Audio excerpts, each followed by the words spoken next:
Genesis chapter 2. And the heavens and the earth were finished, and all the host of them. And the seventh day God ended his work which he had made, and he rested on the seventh day from his work which he had made.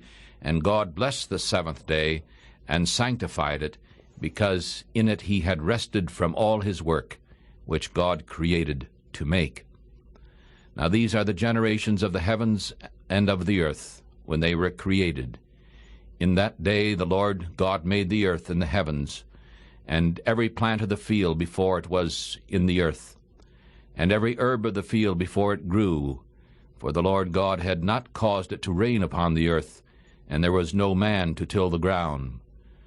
But there went up a mist from the earth, and watered the whole face of the ground. And the Lord formed man of the dust of the ground, and breathed into his nostrils the breath of life, and man became a living soul.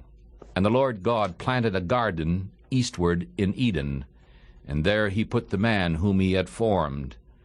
And out of the ground the Lord God caused every tree that is pleasant to the sight, and good for food, to grow. The tree of life also was in the middle of the garden, and the tree of the knowledge of good and evil.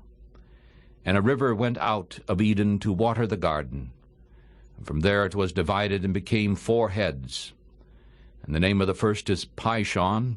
That is it which surrounds all the land of Havilah, where there is gold, and the gold of that land is good. And there is Delum, and the onyx stone.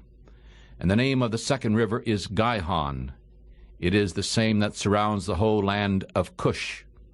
And the name of the third river is Hiddekel, and that is which goes toward the east of Assyria. And the fourth river is Euphrates. And the Lord God took the man and put him into the garden of Eden to work it and keep it.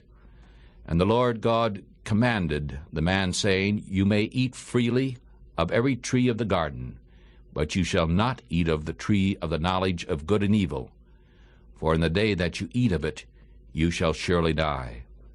And the Lord God said, It is not good that man should be alone. I will make a helper for him. And out of the ground the Lord God formed every animal of the field and every fowl of the air, and brought them to Adam to see what he would call them.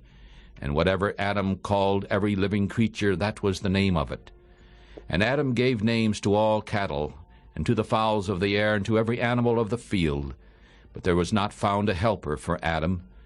And the Lord God caused a deep sleep to fall upon Adam, and he slept. And he took one of his ribs, and closed up the flesh in its room. And the Lord God made the rib which he had taken from the man into a woman. And he brought her to the man. And Adam said, This is now bone of my bones, and flesh of my flesh. She shall be called woman, because she was taken out of man. Therefore shall a man leave his father and mother, and shall cleave unto his wife, and they shall be one flesh. And they were both naked, the man and his wife, and were not ashamed.